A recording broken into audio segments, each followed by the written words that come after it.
네, 안녕하세요. 차트 선생입니다. 자, 제가 갑자기 생각난 게 좀 있는데, 일단 우리가 7월 9일에 나올 공시가 있죠. 보시게 되면은 뭔 소린가 할 수 있는데, 저희가 요 부분을 보실 필요가 있습니다. 자, 요 두산 에너빌리티 6월 9일자 공시인데, 요거 기억 못 하시는 분 있을 거예요. 자, 우리가 요걸 눌러보면, 자, 어떤 내용이 나오냐. 두산 에너빌리티 베트남 발전 자회사 두산비나 매각을 추진한다. 자, 일단 미확정인데 우리가 요걸 보게 되면 본 공시는 6월 6일 매일경제 지면 기사에 보도된 두산에너비티 베트남 발전 자회사 두산비나 HD현대의 매각 추진에 대한 해명 공시입니다. 당사는 두산비나 매각을 검토 중에 있으나 거래금액, 상대방 등 구체적으로 확정된 사실이 없다. 이와 관련하여 향후 구체적인 사항이 결정되는 시점에 또는 1개월 이내에 재공시하겠다라는 내용입니다. 자, 재공시 예정일 언제요? 7월 8일 화요일이라는 겁니다. 화요일. 그죠? 곧 공시가 나온다. 그렇기 때문에 제가 봤을 땐 그 부분도 있어요. 이게 만약에 주가가 지금 하락이 나오는 이유 자체가 어제 어떤 말씀드렸죠? 이 산업부 장관이 결과적으로 주식을 매도하면 최대 주주의 특수관계인, 그죠? 이런 식으로 또는 임원 또는 아마 사장이면은 임원 또는 주요 주주의 매도에 대한 상황이 공시로 뜰 거기 때문에 시장의 부정적인 영향으로 주가가 밀리는 걸 수도 있다. 그래서 그 부분들이 악재로 해소가 되면서 주가가 올라갈 수 있다라고 말씀드림과 동시에 지금 이 부분 자체가 만약에 주가가 하락하는 이유가 여기서 어떤 매각에 대한 내부 정보죠. 내 매각에 대한 부분들이 결렬이 났다라고 했을 때 뭐요? 결과적으로 두산 비나를 매각하지 못하면 3,500억에서 지금 4천억 정도의 현금성 자산으로는 앞으로 SMR 설비, 그죠? 추가 증설에 대한 부분들이 불확실성이 생길 수 있겠죠. 그러면 이거를 통한 뭐요? 유상증자에 대한 가능성이 다시 한번 올라오면서 시장에서 보다 매도에 대한 압박이 미리 거세진 것이다 라고 여러분들한테 설명을 해드릴 수도 있겠습니다. 그래서 일단 이 부분 잠깐 우리 기사로 보면, 자, 지금 보게 되면 6월 기사인데, 자, 어떻게 돼 있어요?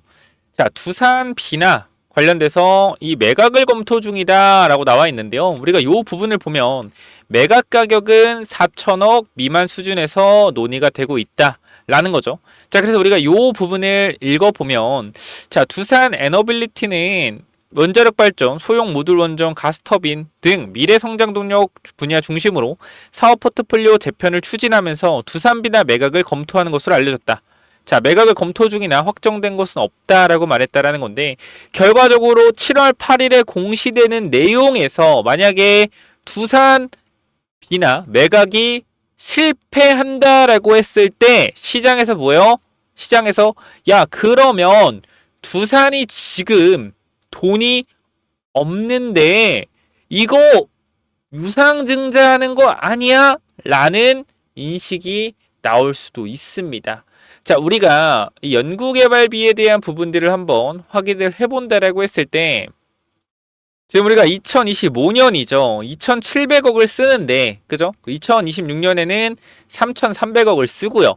그런데 지금 두산 에너빌리티가 가지고 있는 이 현금성 자산 자체가 얼마가 남지 않았다. 그래서 이것이 결과적으로 두산 비나 매각을 함으로써 한 번에 숨통은 트이면서 더 주가가 올라갈 수 있는 탄력을 받을 수 있느냐, 아니면 두산 비나 매각이 안 돼서 재공시했을 때 시장에서 두산의 유동성에 대한 부분들이 어떻게 단기적으로 이 부분들이 우려를 표하면서 유상증자에 대한 불확실성 때문에 주가에 뭐요? 하락에 대한 부분들이 나올 수도 있겠죠. 그러니까 이게 지금 구간에서 두산을 보는 사람들의 시점이라고 전 생각을 하는 거예요. 현 구간에서. 그래서 일단 이 부분 우리가 잠깐만 좀 체크를 해보면, 자, 1분기 두산의 유동자산은 4,300억이고요. 여기서 현금성 자산, 단기 금융상품, 전환할 수 있는 금융상품 자체는 3,500억입니다. 그렇기 때문에 이 3,500억이 남아있는 현금 상황에서 추가적인 자금에 대한 조달이 필요하다라고 했을 땐 뭐요? 두산 비나 매각을 통해서 현금을 확보하고 그러한 현금을 통해서 이 뭐요? 앞으로 투자에 대한 부분들을 지속해 나갈 수 있을 것이다 라는 기대감이 두산의 주가를 뭐했다? 끌어올렸다라고 해도 무방합니다. 두산 비나 매각 관련된 내용이 나옴으로써 주가가 올라갔고 이 유상증자에 대한 걱정이 시장에서 어떻게 돼요? 시장에서 소멸이 되면서 주가가 올라갔죠. 그 마찬가지 지금 이런 흐름이 나오는 것 자체도 두산 비나 관련된 부분들이 없다라고 볼 수는 없을 것 같아요. 이게 만약에 매각이 안 된다라고 하면 주가는 어떻게? 유상증자에 대한 불확실성으로 하락을 할 수가 있겠죠. 자, 그럼 팔아야 돼요? 쌤 팔아야 돼요? 아니요. 여러분들 유상증자 하면 주가 무조건 빠질 것 같아요? 아니요. 전 유상증자 하잖아. 만약에 정말 두산 유상증자 한다? 무조건적으로 유상증자 하면 주가는 오른다라고 판단하고 있습니다. 자, 우리가 주식이라는 게 전 지금 여러분들 부정적인 얘기 하는 게 아니에요. 여기서 만약에 두산비나 매각이 성공적으로 이루어지는 공시가 나온다라고 했을 땐 주가는 어떻게 다시 한번 상승 탄력 받을 것입니다. 자, 근데 왜 이때도 마찬가지 유상증자에 대한 내용들이 나오면서 매물대에서 밀렸단 말이에요. 지금 보면은 우리가 주봉으로 볼까? 주봉으로 보면 이 구간 4만원대 뭐가 있어요? 4만원대 첫 번째 이 매물에 대한 부분들이 분명히 존재를 했다라는 거고 지금 7만원대 이 구간도 제가 말씀드렸지만 위쪽 구간 매물에 대한 부분들에 뭐가 있다? 분명히 매물에 대한 부분들의 걱정이 있었다라는 겁니다. 그렇기 때문에 지금도 이때 당시 유상증자라는 부분들 때문에 주가가 주춤했으나 두산비나 매각을 통해서 주가가 급등을 했고 한다라는 이야기로 여기서도 지금 두산비나 매각 재공시 관련돼서 불확실성에 대한 부분들이 해소되고 관련은 움직임들이 나오고 있다라고 보이는 게 맞다라고 생각을 해요. 그렇기 때문에 현 구간에서 만약에 두산 비나 매각이 성공적으로 이루어진다라고 하면 다시 한번 상승 탄력에 대한 부분들이 나올 수 있다라고 판단을 하고 있고요. 만약에 그러한 부분들이 매각에 대한 부분들이 확정되지 않는다라고 다시 재공시가 나온다 그러면 단기적으로 어떻게 시장에서 불안감이 형성되면서 주가가 하락할 수도 있다라고 생각합니다. 근데 이게 주가가 하락하게 되면 어떻게 돼요? 저는 오히려 기다렸다가 기회로 볼 수 있다. 아, 미친놈 아니야? 주가 이렇게 많이 올랐는데 이거 기회로 본다고? 오히려 저는 그렇게 생각을 해요. 잘 봐봐 여러분들. 만약에 두산이 정말로 돈이 없어서 주주변 유상증자를 한다고 해요. 그럼 주가가 이렇게 밀릴까? 이렇게 밀릴까요? 절대 아니라고 생각해요. 왜? 만약에 유상증자를 한다라고 하잖아요. 그러면 그 뒷면에 분명히 뭘 준비해놨을 거예요? 호재를 준비해놨을 거예요. 잘 봐봐 여러분들. 두산의 지금 미래 성장 동력 때문에 돈이 필요한 상황이다라고 하잖아요. 그렇다라고 하면 결과적으로 돈이 얼마나 필요하겠냐라고 하면 제가 봤을 땐 1조에서 2조예요. 1조에서 2조야. 1조에서 2조. 물론 정말 큰 돈이에요. 제가 봤을 땐 1조 정도를 예상을 한번 해보는데 일단은 우리가 과거에 두산이 유상증자 했을 때 얼마에 했는가라는 걸 한번 보면 돼요. 이때 당시 언제죠 여러분들? 자 21년도 12월이죠. 금액을 한번 가서 봅시다. 제가 지금 나쁜 얘기 하는 게 아니에요. 주가 오른다라고 말씀드리고 있습니다. 그 이유와 근거까지 여러분들한테 말씀을 드릴 거니까 이 부분들 한번 같이 한번 넘어가 보시죠. 그래서 절대 영상 끄지 마시고 끝까지 시청을 하시기 바랍니다. 자, 이 부분 한번 체크해 봅시다. 우리가 쭉 넘어가서 유상증자에 대한 부분들 결정을 했죠. 이건 종속회사고 우리가 뒤쪽 부분 유상증자 여기 부분을 볼게요. 자, 보게 되면 자, 봅시다. 유상증자 자, 여기 있죠. 자, 정정공시가 나왔었는데 금액 자체가 얼마였어요? 이 당시에 채무 상환 자금이 10만 명자 10억에서 5천억. 그죠? 기타 자금이 얼마? 기타 자금이 6,500억이었습니다. 자, 우리가 이거를 봤을 때 뭐요? 1조 이상 1조 1,500억의 유상증자를 진행을 했어요. 이 당시에. 그죠? 그 주가가 어떻게 됐어요? 주가가 이 당시에. 근데 여기 잘 보인 게요. 채무 상환, 기타 자금 이겁니다. 잘 봐봐요. 주가 어떻게 됐어요? 주가가 유상증자 이후에 어떻게 됐다? 올랐죠. 이게 핵심이요. 유상증자 한다. 빠졌다가 어떻게 돼? 올랐습니다. 그쵸? 권리락 뜨고 올랐어요. 우리가 생각해 볼 수 있는 건 지금 이 주가가 왜 올랐을까요? 이 주가가 왜 올라갔을까 여러분들? 왜 올라갔을까요? 두산은요. 유상증자를 반드시 성공했어야 됩니다. 왜? 그래야지 돈이 들어오니까. 그 유상증자가 성공하려면 주주들이 참여를 해야 되잖아요. 주주들이 참여하려면 어떻게 해야 돼? 주가를 올려줘야 돼요. 그렇기 때문에 이 당시에 저가 대비해서 쭉 올라가서 어떻게 됐어요? 57%가 올라갔단 말이야. 그럼 우리가 역으로 이용하면 이번에는 채무 상환 자금, 기타 자금보다는 시설 자금에 대한 부분으로 유상증자를 진행한다라고 하면 지금 나쁜 말 하는 게 아닙니다. 모든 가능성을 열어두고 생각을 하는 거고 정말 유상증자가 나온다고 해서 주가가 빠질 것인가라고 해서 저는 아니라는 거예요. 단기적으로 하락은 하겠지만 무조건 기회다 라고 말씀을 드리고 싶어요. 시설 자금에 대한 부분들이 분명히 나올 것이고 시설 자금에 대한 부분들로 만약에 유상증자가 진행된다고 했을 땐 분명히 호재를 들고 있을 겁니다. 그 호재는 SML에 대한 큰 호재를 들고 유상증자를 진행을 할 거예요. 왜냐하면 결과적으로 유상증자라는 것은 주주가 참여를 해줘야 되는 거기 때문에 주주가 참여할 만한 근거를 만들어줘야 되거든요. 근데 보통 그 근거는 주가 상승을 통해서 유상에 참여하게 만듭니다. 그래서 이 부분들 또한 여러분들이 생각을 해본다라고 하면 우리가 이 전력 사이클이 돌아갈 때 증설에 대한 부분으로 실적을 굉장히 끌어올리면서 주가를 올린 사례가 있느냐라고 했을 때 바로 일진전기라는 사례가 있죠. 자, 우리가 일진전기를 보면 지금 주가가 얼마요? 주가가 거의 4만원까지 올라갔죠, 여러분들. 그죠? 자, 근데 놀랍게도 일진전기가 유상증자를 했습니다. 어디? 이때 당시에 만원대에서. 자, 유상증자를 왜 했죠, 여러분들? 아무리 전력 사이클이 들어갈 것 같으니까 우리는 전력 사이클 수요에 대비해서 증설하겠다. 라는 내용으로 뭐 했다? 유상증자를 했다라는 거, 이 당시에. 자, 언제? 23년도 12월이죠. 가보면 돼요. 자, 2023년도, 그죠? 12월. 자, 12월. 정정하겠습니다. 2023년도 12월 0일. 그리고 2024년도 1월 30일. 이렇게 볼게요. 자, 보게 되면, 자, 유상증자에 대한 부분들, 그죠? 나오죠? 유상증자. 자, 보게 되면 유상증자 발행가액 전.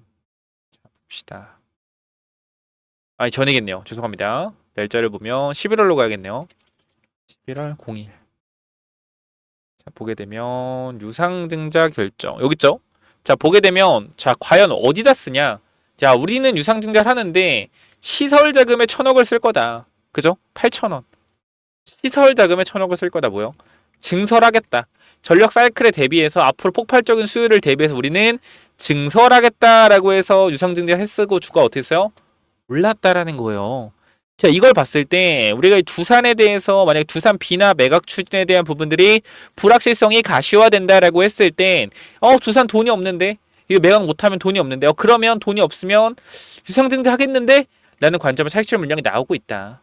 우리가 잘 매도했고 단기 트레이딩 관점에 접근하고 있는데 이거 다시 한번 제가 봤을 때는 반등에 대한 부분들 만약에 두산 비나가 매각이 된다라고 해서 올라가면 너무나 다행이겠지만 이 부분들이 만약에 안 좋게 나왔을 때 어떻게 대응할 것인가 라는 관점 굉장히 중요하겠죠. 그래서 이 부분들 제가 어떻게 한다?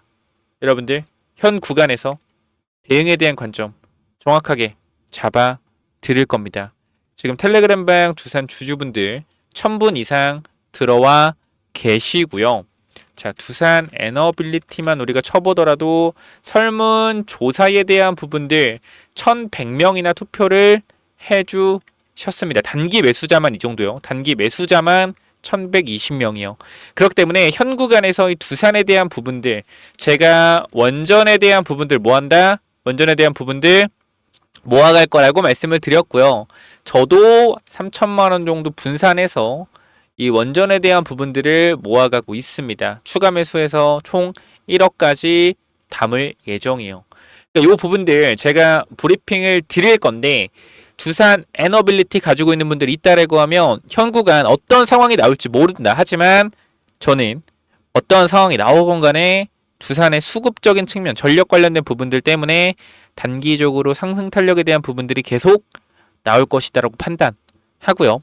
이 부분들 저와 함께 대응하실 분들 010-9201-6329 이쪽으로 두산이라고 남기셔서 텔레그램방 반드시 들어오시기 바랍니다. 자, 다시 한번 말씀드릴게요. 여러분 위에 번호 010-9201-6329 두산 남기셔서 영상 설명창에 링크 있습니다. 타고 들어오셔서 앞으로 두산의 흐름들, 두산의 변동성 잘 대응하셔서 수익 반드시 챙겨가시기 바라고요.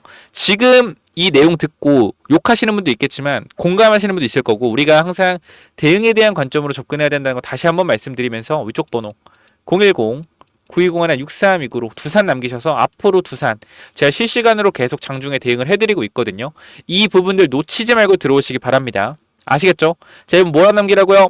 010 9201-6329 이쪽으로 두산 남기시면 여러분들 입장 도와드리겠습니다. 자, 여기까지 하고 마무리할 건데, 이거 정말로 여러분들 앞으로의 변동성 어떻게 될지 몰라요. 7월 8일 공시 이후에 제대로 집중하셔서 들어오셔서 준비하셔라 라는 거 다시 한번 말씀을 드리고, 저는 무조건 어떤 상황이 되건 간에 기회 잡을 것이다 라고 다시 한번 말씀드리면서, 이 부분들 저와 함께 하실 분들은 두산이라고 남기시면 입장 도와드릴 거니까 꼭 영상 설명창 링크 통해서 들어오시면 제가 입장 도와드릴 겁니다. 자, 그리고 추가적으로 원전에 대한 부분들 제가 계속 말씀드렸죠. 전력 때문에 원전이 가는 것이다. 그렇기 때문에 이 데이터 센터에 대한 부분들, 우리가 전력을 보낼 때 전선이 굉장히 중요하다. 전선주 어떻게 됐어요? 40% 올랐죠. 우리가 5월 14일에 말씀드리고 한 달 만에 40% 이상의 수익을 또 거둔 게 어디다? 전력주다라는 거 다시 한번 제가 강조를 드리고요. 5월 14일 우리가 뭐 한다? 원전이 먼저 움직이기 때문에 뭐 할 거예요? 이 케이블들 주목받겠다. 전선주 주목받을 거니까 전선주 체크해라. 어떻게 됐어요? 급등이 나왔다라는 거죠. 그렇기 때문에 여기서 제가 말씀드릴 수 있는 부분 뭡니까? 뭐요?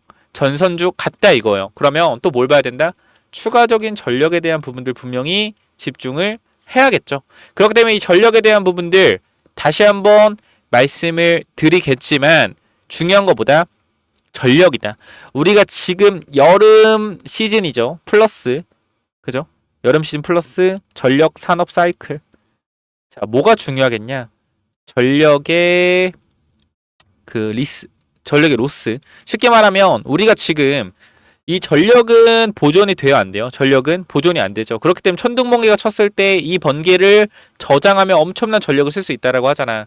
근데 이게 저장이 안 되기 때문에 전력은 뭐다? 보존이 안 된다. 그렇기 때문에 만약에 우리가 원전의 전력이 생산돼서 A, B, C, D 데이터 센터로 간다라고 했을 땐 이 C의 데이터 센터가 지금 전력이 충분한 상황인데 여기로 전력을 보내면 이 전력은 손실이 나는 거죠. 그래서 이 부분들을 방지하고자 스마트 그리드, 전력의 효율성을 극대화하는 스마트 그리드 관련된 부분들도 굉장히 중요하다. 그래서 이것까지 제가 전력 관련된 히든 종목으로 남겨놓을 거니까 요거까지 받아가지고 여러분들 구독, 좋아요, 댓글 남겨주시고요. 현구간 저와 함께 잘 대응하시면 좋겠고, 이 부분에 대해 부정적으로 생각하는 부분이 아니라 오히려 지금 이러한 부분들 기회로 이용해야 된다고 미리 말씀드립니다. 그렇기 때문에 구독, 좋아요, 댓글 남겨주셔서 두산 남기셔서 꼭 텔레그램방 위쪽 번호 들어오시고, 추가적으로 전력 관련된 히든 종목, 이건 또 뭐냐면요, 제가 지금 보시면은 제가 요거 저번에 만들었던 거 다시 업데이트 해드리는데, 자, 이쪽에 보시면은 우리가 이 차트를 간단하게 좀 가지고 왔어요. 최근 차트인데요. 우리가 최대 거래량이 터지고 이게 1억 4천만 주거든요. 일주일에 1억 5천만 주가 터졌는데 얘네 주식이 4,500만 주밖에 안 돼요. 4,500만 주밖에 안 되는데 일주일에 거래량이 1억 5천만 주가 터졌다라는 건 뭐다? 매집이다. 앞에 구간 딱 저항선까지 매집을 해주고 뭐예요? 현재 구간에서 눌려있는 상태에서 물량을 받고 있단 말이에요. 그렇기 때문에 얘 주식수가 5,900만 주 중에 유통 주식이 4,500만 주, 최대 주주 지분율이 25% 정도. 이 종목을 왜 주목을 해야 되냐면, 사실상 스마트 그리드 관련돼서 과거에 대장주로 움직였던 친구인데 최근에 주가가 많이 빠진 상태에서 힘이 없어요. 근데 우리가 이평선에 대한 부분들을 생각을 했을 때 제가 봤을 땐 최소 70% 80% 정도는 올라갈 구간이 그냥 보여요. 그래서 우리가 모아서 올라갔을 때 수익을 챙기면 되는데, 자, 이 실적에 대한 부분들을 좀 보시게 되면 개선이 많이 이루어지고 있죠. 개선이 많이 이루어지고 있고, 물론 1분기 실적은 좀 좋지 않았어요. 그렇기 때문에 지금 주가가 살짝 밀렸겠죠. 그렇기 때문에 작년 12월의 실적을 보시게 되면 매출과 영업이익에 대한 부분들이 너무나 많이 개선이 되었다. 그렇기 때문에 충분히 이때를 통해서 세력들이 이 매집에 대한 부분들을 신경 쓸 수가 있고, 아까도 말씀드렸지만 전력 관련된 부분들은 우리가 원전에서 만들어지고 데이터 센터 A, B, C, D로 움직일 때 A, B, C, D에서 이 D라는 데이터 센터가 전력이 필요 없는데도 전력을 보내게 되면 손실이 발생되겠죠. 이 부분들을 필요 없는 곳에 전력을 보내지 않는 게 보다 스마트 그리드가 하는 역할이다. 그렇기 때문에 우리가 이 부분들을 간단하게 좀 말씀드리면 기존의 송배전 시스템을 업그레이드한 새로운 차세대 전력망을 디지털하여 전기 사용량을 실시간으로 모니터할 수 있어 필요한 곳에 적절히 전력을 투입하고 남는 전력 생산을 조절할 수 있게 된다. 이게 핵심이란 말이에요. 이게 핵심. 그렇기 때문에 저 같은 경우는 스마트 그리드에 대한 부분들이 결과적으로 지금 전력망에 대한 부분들 플러스 여름이기 때문에 반드시 주목을 받을 수밖에 없다. 그래서 한 번은 무조건 올라온다. 그렇게 7, 80%, 100%까지 한 번은 분명히 올라오기 때문에 이 부분 반드시 받아가셔라 라고 말씀드리는 거고, 이 부분 말씀드리지만 010-9201-6329 여기로 전력이라고 남기시면 돼요. 그럼 요거 보내드릴 거니까 체크하시고, 그 다음에 이 부분들을 확인했을 때 우리가 요 관제 시스템 ESS, EMS 뭡니까? ESS라는 부분들이 있단 말이에요. ESS 현장은 고가의 장비들로 구성되어 있고 장애로 인한 가동 중단 시 손실 금액이 아주 큰 만큼 무중단 서비스로 현장을 관리해야 하는데, 이게 지금 안 보이시니까 제가 조금 줄여서 보여드리게 된다라고 하면, 자, 이렇게 돼 있죠. 자, 읽어드릴게요. 관리해야 하는데 본 시스템은 50여 개의 현장에 적용하여 실제 현장에서 발생했던 다양한 장애와 조치를 통한 시행착오 과정을 통해 시스템 개선을 적용하여 현장의 안정적인 운영 관리 가능하다. 뭐요? ESS 관련주라는 거예요. 우리가 그러니까 얘네 두 개 겹쳐 있는 거야. 스마트 그리드 플러스 뭐예요? ESS가 겹쳐 있다라는 거야. 우리가 2차 전지의 반등을 기대를 하더라도 제가 뭐라 그랬죠? 전고체와 ESS를 보라 했죠.